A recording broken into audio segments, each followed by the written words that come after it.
So அடுத்ததான் நம்மளோட பேசுறதுக்கு நம்மளுடைய குழுவை சேர்ந்த ஈரோட்டை சேர்ந்த ஸ்ரீராம் ஐயா அவர்களை அன்புடன் அழைக்கிறோம். ஸ்ரீராம் சார் வாங்க. அனைவருக்கும் வணக்கம். இந்த குழுவில் பயணிக்கக்கூடிய அனைத்து ஜோதிட தாம்பவான்களுக்கும் குருமார்களுக்கும் எனது பணிவான வணக்கம். ஐயா ஆசான் அனுசம் நாகராஜ் அவர்களுக்கு எனது பணிவான வணக்கம். இந்த பிரபாலய ஆஸ்ட்ரோ டிவி சிறப்பாக இந்த ஜூம் மீட்டிங்கை நடத்தி கொண்டிருக்கும் அந்த நிர்வாகத்திற்கும் எனது முதற்கண் நெஞ்சார்ந்த நன்றி கலந்த வணக்கத்தினை தெரிவித்துக் கொள்கிறேன். இந்த நாள் ஒரு சிறப்பான நாள், உலக ஜோதிட தினம் என்று கூறப்படுகிறது. அதனால எல்லாத்துக்கும், எல்லா ஜோதிடத்துக்கும், ஜோதிட ஆர்வலர்கள், ஜோதிட ஆசான்கள், குருமார்களுக்கும் அவருடைய ஆசி வேண்டியும் எல்லாரும் நன்றாக இருக்க வேண்டும், ஜோதிடம் தலைக்க வேண்டும் என்றும் எனது வாழ்த்த வயதில்லை என்றாலும் இன்றைக்கு அனைத்து ஜோதிடர்களுக்கும் ஒரு ஜோதிட தின நல்வாழ்த்துக்களை கூறிக்கொண்டு முதலில் இறை வணக்கம். உச்சிஷ்ட மகா கணபதியை வேண்டியும், அன்னை வாராகியை வேண்டியும், வாயுமைந்தன் அனுமனை வேண்டியும், எனக்கு இயல்பு குருநாதராக விளங்கக்கூடிய பதஞ்சலி மகரிஷி மற்றும் பாம்பாடி சித்தர் அவர்களுடைய பாதம் பற்றி எனது சிற்றுரையை முடித்துக் கொள்கிறேன். இது துவங்குகிறேன். அதாவது முதலாவதாக பார்த்தீங்கன்னாக்கா, இன்னைக்கு 22வது நட்சத்திரமான திருவோண நட்சத்திரத்தை பற்றி நாம் ஒரு சில சுருக்கமான விவரங்களை பார்க்கலாம். இந்த திருவோண நட்சத்திரம் அப்படின்னு பார்த்தீங்கன்னாக்கா, சந்திர பகவானுடைய ஒரு மிகப்பெரிய நட்சத்திரம் என்று கூறலாம். இது காலபுருஷனின் 10வது வீட்டில் அமைந்திருப்பதாலும், சனியின் வீட்டில் அமைந்திருப்பதாலும், எனக்கு முன்னால் பேசி ஆசான் அவர்கள் கூறியபடி இவருக்கு இயற்கையாகவே இவர்களுக்கு புணர்ப்பு தோஷம் என்பது இயற்கையாகவே இருக்கும். ஏன் இந்த புணர்ப்பு தோஷம் ஏற்படுது என்பதை நம்ம பார்க்கணும். காரணம் என்னன்னா, பூர்வ ஜென்மத்தில் இவர்கள் இருபாலில் இனத்தவர்கள் பரஸ்பரம் காதலித்து ஏமாற்றி கைவிடுவது, இது போன்ற நடவடிக்கை ஏற்படால் ஆணாக இருந்தால் பெண்ணும், பெண்ணாக இருந்தால் ஆண் தோஷமும் ஏற்படும் என்பது பிரசனத்தில் ஒரு விதியும் இருக்கிறது. அனுபவத்தில் பல கர்த்தாக்களும் இதை கண்டறிந்து கூறியிருக்கிறார்கள். புணர்ப்பு தோஷம் இருந்தால் கடைசி வரைக்கும் மேடை வரைக்கும் போய் கல்யாணம் நின்று போயிடும் அப்படிங்கிற மாதிரியான இதற்கான கோயில் ஈரோடுல இருக்கு. ஈரோடு ருத்ர கபாலீஸ்வரர் கோயில்ல சனியும் சந்திரனும் நேர் எதிராக இருக்கு. அன்று சனிக்கிழமை வரக்கூடிய பௌர்ணமி என்று காலை சனி ஓரையில் சனி பகவானுக்கு அபிஷேகம் செய்வது, இந்த மாதிரியான சந்திரனுக்கு பால் சாதம், பால் கல்கண்டு சாதம், சனி பகவானுக்கு எள்ளு சாதம், இறைவனுக்கும் இறைவிக்கும் சக்கரை பொங்கல், விநாயகருக்கும் சக்கரை பொங்கல், இது எல்லாத்துக்கும் நைவேத்தியம் பண்ணி பிரசாதத்தை பொதுமக்களுக்கு கொடுக்கணும். குறிப்பா ஒரு 5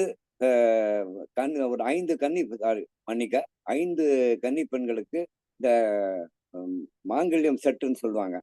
அதாவது வளையல், குங்குமம் இது மாதிரி இருக்கும். அது விநியோகம் பண்ணி அவர்களை பெண்ணாக நினைக்காது அவர்களை தெய்வங்களாக பாவித்து அவர்களை கைகூப்பி வணங்கிட அந்த புணர்ப்பு தோஷம் என்பது திருமணத்துக்கு வழி வகுக்கும் என்பது ஒரு பரிகாரத்தின் மூலமாக சொல்லப்பட்டுள்ளது. இது நிறைய பேர் செஞ்சு சக்சஸ் ஆயிருக்கிறாங்க. ரைட். இந்த நட்சத்திரத்தில் பிறந்தவர்களுடைய பொதுவான குணங்கள்னு பார்த்தீங்கன்னாக்கா, இவர்கள் மனிதநேயம் குணம் மிக்கவர்கள். கோபம் வரும், அதே நேரம் உடனே சாந்தமடைந்து விடுவார்கள். எதிரிகளுக்கு உதவுகின்ற பரந்த மனப்பான்மை கொண்டவர்கள்.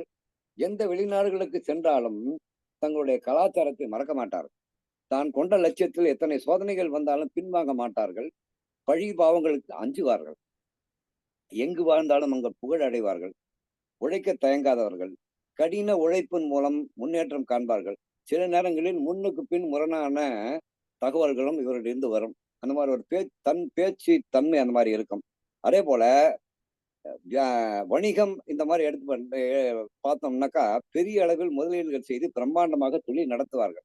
இந்த சூப்பர் மார்க்கெட்டு, மால் இந்த மாதிரி நடத்துறவங்க எல்லாம் பார்த்தீங்கன்னா பெரும்பாலும் பார்த்தீங்கன்னா திருவோண நட்சத்திரத்தில் பிறந்தவராக இருப்பாங்க.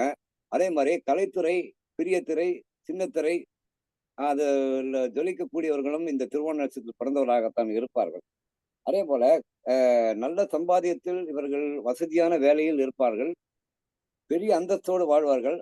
இவர்களுக்கு ஒரு இயற்கையான குணம் என்னன்னா, அடிக்கடி இவங்க பயண பிரியரா இருக்காங்க. பயண ஒரு பயண கிரகம் என்பதால் இவரு டூர் போறது, பஸ், ட்ரெயின், ஃபிளைட் இந்த மாதிரி கார்ல போறது இது மாதிரி எல்லாம் ரொம்ப பிரியமா இருப்பாங்க. அதாவது பயண பிரியர்கள்னு சொல்லலாம். மனைவிக்கு பயந்து நடப்பவர்கள் இருப்பார்கள். மனிதாபிமானம் உள்ளவராகவும், பொய் சொல்ல தெரியாதவராகவும், உண்மையை மட்டுமே பேசக்கூடியவராகவும் இவர்கள் இருப்பார்கள்.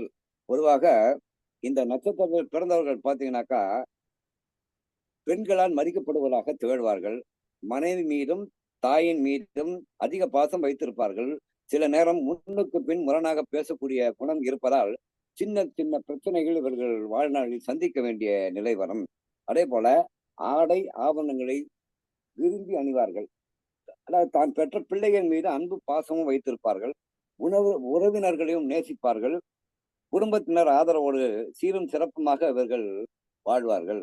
பொதுவாக இந்த திருவோண நட்சத்திரம் என்பது திருமால் அவதரித்த நட்சத்திரம் என்று கூறப்படுகிறது. அதனால்தான் கேரளாவில் திருவோணம் என்பது பெரிய பண்டிகையாக கொண்டாடப்படுகிறது. இந்த இதுவும் இந்த நட்சத்திரத்தின் சிறப்பு. இந்த நட்சத்திரத்தில் பிறந்தவர்கள் பிற பேர் நீதிமான்களாக விளங்குவார்கள். கல்வி கேள்விகளில் சிறந்தவர்களாக திகழ்வார்கள். சிக்கனத்தை கடைபிடித்தாலும் தன்னை சார்ந்தவர்களுக்கு வாரி வழங்குவார்கள் என்றும் கூறலாம். இவரை பொறுத்தவரை பார்த்தீங்கன்னாக்கா, ரொம்ப ஒரு தாந்தீகமான உடை அணிவதிலும், கவர்ச்சிகரமான பேச்சிலும் திறமை உள்ளவர்கள். அழகாக இருப்பார்கள். பெரும்பாலான பெண்களுக்கு வட்ட முகமாக இருக்கும். லட்சுமிகரமான முகமாக இருக்கும். முக வசீகரம் என்பதும் இவர்களுக்கு இருக்கும் என்று நாம் கூறலாம்.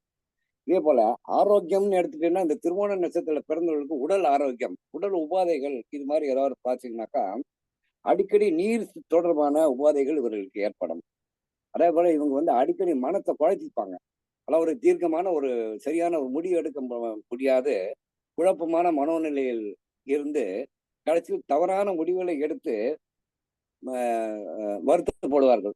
சிலருக்கு பரம்பரை வியாதியான சர்க்கரை வியாதி, ரத்த அழுத்தம் சம்பந்தப்பட்ட நோய்கள் இவர்களுக்கு வரக்கூடிய வாய்ப்புகள் நிறையவே இருக்கிறது. பொதுவாக திருவோணம் முதல் பாதம் எடுத்துக்கொண்டால், திருவோணம் முதல் பாதத்தில் அதிபதியாக செவ்வாய் வருவதால், காரணம் முதல் பாதம் செவ்வாய்னாக்கா அம்சத்துல மேஷ வீடு, மேஷம். அப்போ இவர்கள் பார்த்தீங்கன்னாக்கா கர்வம் கொண்டவர்களாக இருப்பார்கள். அரசியல்வாதிகள் அல்லது அரசியல் தொடர்பு உள்ளவர்களாக இருப்பார்கள். கர்வம் கொண்டவர்கள், கல்வியில் அதிக நாட்டம் இருக்கும், மிக தைரியசாலியாக இருப்பார்கள். ஆனால் உடல் பலகீனமாக இருக்கும். அடிக்கடி இவர்களுக்கு ஏற்கனவே சொன்ன போன நோய்கள் ஏற்படும். சொத்து சேர்ப்பதில் வல்லவர்களாக இருப்பார்கள். பிறருக்கு செலவழிக்க ரொம்ப யோசனைப்படுவார். திருவோணம் 2ஆம் பாதத்தை எடுத்தீங்கன்னா, அது ஒரு சுக்கிரன் வீடான ரிஷப மனைக்கு வருகிறது அம்சத்தில். இதை ஆட்சி புரிவர் பார்த்தீங்கன்னாக்கா, சுக்கிர பகவான் இந்த நட்சத்திரத்தை ஆட்சி செய்வதால் இவர்கள் சுகபோகங்களை விரும்புவராக இருப்பார்கள். பெரியவர்களை நன்கு மதிக்கக்கூடியவர்கள், ஆன்மீக நாட்டம் கொண்டவர்கள், எளிதில் யாரையும் நம்ப மாட்டார்கள், தலைமை பண்பு உள்ளவர்களாக இருப்பார்கள், ஆசைகளும் அதிகம் கொண்டவர்களாக இருப்பார்கள். எளிதில் தன்னுடைய ஆசை அபிலாஷைகளை நிறைவேற்றி கொண்டு உள்ளூர சந்தோஷப்பட்டு அதை தான் சார்ந்த நெருக்கமான உறவுகளுடன் அதை தெரிவிப்பார்கள். இது திருவோணம் 2ஆம் பாதத்தினுடைய குணாம்சம்.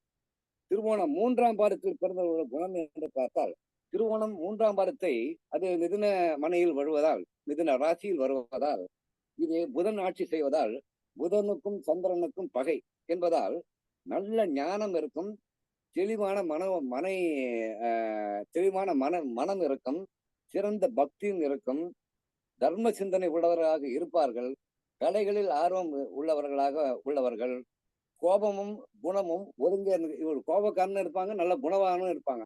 இவர் 2 குணம், இரட்டை குணம் இருந்தவர். ஏன்னா புதன் ராசினா எல்லாமே இரட்டை படை குணம் இருப்பதால் இவர்களுக்கு கோப குணமும் இருக்கும், கோப குணமும் இருக்கும், சாந்தமான குணமும் இருக்கும். அதே போல இவர்கள் சமூக சேவைகளில் அதிகமாக ஈடுபடுவார்கள். பொதுமக்கள் தொடர்பு என்பது இவர்களுக்கு அதிகமாக இருக்கும். மக்கள் தொடர்பு அதிகமாக இருக்கும். ஒரு சிலர் இந்த திருவோணம் 3ஆம் பாதத்தில் பிறந்தவர்கள் கவிதை, கட்டுரைகள், ஜோதிடம் இந்த துறைகளில் அதிக ஈடுபாடு கொண்டு திகழ்வார்கள். அதே போல திருவோணம் 4ஆம் பாதம் காலபோஷினின் 4வது வீடான கடகத்தில் விழுவதால் திருவோணம் 4ஆம் பாதத்தை சந்திரனை ஆட்சி செய்வதால் இவர்கள் அனைத்து சௌபாகியமும் பெற்று வாழ்வார்கள். குடும்பத்தை அதிகமாக நேசிப்பார்கள். தாய் மேல அதிக பற்றும் பாசமும் இருக்கும். கலைகளில் ஆர்வம் இருக்கும். மாதத்தில் ஒரு 10 நாள் அல்லது 15 நாள், அதாவது தேய்பிறை காலங்களில் இந்த திருவோணம் 4ஆம் பாதத்தில் இருந்தவர்கள் ஏதோ கப்பல் கவிழ்ந்ததை போல ஒரு சோகமான உணர்வுடன் கேட்பார்கள். ஆனால் தன்னுடைய மனதில் இருப்பதை வெளியில் சொல்ல மாட்டார்கள். யாரிடம் சொல்வார்கள் என்றால், தன்னை சார்ந்த தனக்கு நெருக்கமான அணுக்கமான உறவுகளுடன் தன்னுடைய மனக்குமுறைகளை வெளிப்படுத்தார்கள், தயங்க மாட்டார்கள். அதே மாதிரி நியாயத்தை பேசுவார்கள். கோபம் கொண்டாலும் கோபம் கண்டிப்பா உங்களுக்கு கோபம் வரும். அதே நேரம் சாந்தம் அடைந்து விடுவார்கள். நான் கோவிச்சிட்டேன், நான் என்ன மன்னிச்சிருங்க, தெரியாம கோபம் வந்துச்சு, தப்பா நினைச்சுக்காருங்கன்னு சொல்லி மன்னிப்பும் உடனே கேட்டுவிடும் குணம் என்பது திருவோணம் 4ஆம் பாதத்தில் பிறந்தவர்களுக்கு இந்த இயற்கையான குணம் என்பது இருக்கும். இந்த திருவோண நட்சத்திரத்துக்கான கோயில் என்பது பாத்தீங்கன்னாக்கா, வேலூர் மாவட்டம் வாலாஜாப்பேட்டை தாலுகா காவேரிப்பாக்கத்தில் அமைந்துள்ள பிரசன்ன வெங்கடேச பெருமாள் திருக்கோயில் தாயார் அலர்மேல் மங்கை இந்த கோயிலாகும். இது வேலூர் மாவட்டம் வாலாஜாப்பேட்டை பக்கத்துல காவேரிப்பாக்கம்னு ஒரு ஊர் இருக்கு. அந்த ஊர் பக்கத்துல ஊர்ல இந்த கோயில் அமைந்திருக்கு. இது ஒரு பெருமாள் கோயில். இந்த ராசியில் பிறந்தவர்களுக்கு, இந்த நட்சத்திரத்தில் பிறந்தவர்களுக்கு தங்களது தோஷம் நீங்க வேண்டி ஜென்ம நட்சத்திரமான திருவோண நட்சத்திரம் அன்று இந்த தல இறைவனை வழிபடலாம். பெரும்பாலும் இந்த நட்சத்திரக்காரர்களுக்கு பாத்தீங்கன்னாக்கா இஎன்டி ப்ராப்ளம் அது கண்டிப்பா வரும். அதாவது காது மூக்கு தொண்டை பிரச்சனைகள் வரும். அதே போல இந்த நட்சத்திரத்தில் பிறந்தவர்கள் சொல்ல மறந்த விஷயம், பெரும்பாலும் இவர்கள் வழக்கறிஞர்களாகவும் ஆடியோ தொழில் செய்வர்களாகவும் சின்ன திரை பெரிய திரைகள் பாடகர்களாகவும் கலைகளில் வித்தவர்களாகவும் இருப்பார்கள் என்று கூறப்படுகிறது. தன்னுடைய இந்த விஷயங்களை மேம்படுத்துவதற்கு, தோஷங்களை போக்குவதற்கு மேலே சொன்ன அந்த கோயிலுக்கு, பிரசன்ன வெங்கடாதிபதி பெருமாள் கோயில் திருக்கோயிலுக்கு சென்று ஜென்ம நட்சத்திரம் வழிபட்டால் அந்த தோஷம் என்பது நீங்கும் என்பது ஒரு கருத்து. அதே போல திருமண தடை என்று வரும்போது ஏற்கனவே சொன்னதை போல ஐயாவும் சொல்லியிருக்கார். அதாவது இயற்கையிலே உங்களுக்கு இந்த புணர்ப்பு தோஷங்கிறது இருக்கும். அதனால் அவர்களும் அந்த நாளில் சென்று அங்க இருக்கக்கூடிய பெருமாளை வழிபட அந்த தோஷம் என்பது நீங்கும் என்று கூறப்படுகிறது. இது பொதுவா சந்திரன் என்பது மனதை ஆழ்வதால் இந்த மனதில் உள்ள ஆழமான கருத்துக்களை இவர்கள் வெளிப்படுத்த தயங்க மாட்டார்கள். அதே நேரம் தான் காதல் வயப்பட்டால் அதை எவ்வாறு சொல்வது என்று மனதுக்குள்ளேயே புழுங்கி வைத்து அதை வெளிப்படுத்த மாட்டார்கள். அதனால் கோப உணர்வு தான் என்ன சொல்ல வந்தது என்பதை மறந்துவிடும் குணம் என்பது இந்த திருவோண நட்சத்திரத்தில் பிறந்தவர்களுக்கு இருக்கும் என்று கூறி, எனக்கு வாய்ப்பளித்த நல்ல உள்ளங்களுக்கு நன்றி பாராட்டி எனது சிற்றுரை முடிக்கிறேன். நன்றி, வணக்கம். நன்றி ஐயா. ரொம்ப தெளிவான விளக்கம் ஐயா சொல்லிக்கிறாங்க. ஐயா என்ன சொல்லிக்கிறாங்கன்னு பார்த்தோம்னா, சொத்து சேர்க்கறதுல இவங்க ரொம்ப அக்கறையா இருப்பாங்க அப்படின்னு சொல்லிக்கிறாங்க. அது இல்லாம நல்ல நல்ல பாயிண்ட்ஸ்கள் ஐயா சொல்லிக்கிறாங்க. அவர்களுக்கு நம்மளுடைய குழுவின் சார்பாக நன்றியை தெரிவித்துக் கொள்கிறோம். நன்றி ஐயா. நன்றி.